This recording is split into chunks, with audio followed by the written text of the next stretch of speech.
বাংলাদেশ জামায়াত ইসলামের আমির ডাক্তার শফিকুর রহমান বলেছেন, সংগঠনের কেউ অপরাধ করলে অপরাধের মাত্রা অনুযায়ী তার বিচার করা হবে। দলের রংপুর দিনাজপুর অঞ্চলের উদ্যোগে আয়োজিত জেলা ও মহানগরী কর্মপরিষদ সদস্যদের 2 দিনব্যাপী শিক্ষা শিবিরের সমাপনী দিনে এমন মন্তব্য করেন তিনি।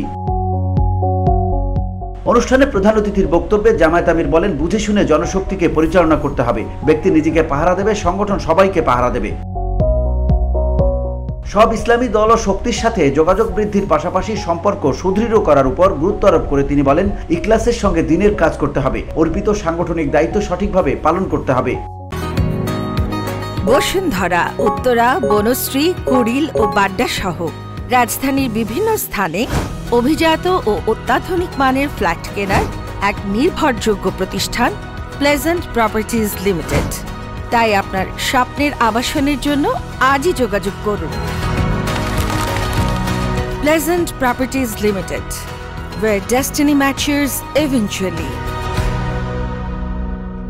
ডাক্তার শফিকুর রহমান বলেন, শিক্ষিত মা হলে জাতি শিক্ষিত হবে, তবে সেই শিক্ষা হতে হবে রাব্বুল আলামিনের নামে। চোখের পানি ফেলে সিজদায় পড়ে আল্লাহর সাহায্য চাইতে হবে। আমরা আল্লাহরই সাহায্য চাই। আমাদের আকাঙ্ক্ষা হবে প্রত্যেক মানুষকে দ্বীনের ছায়াতলে নিয়ে আসা। VOD Bangla news desk.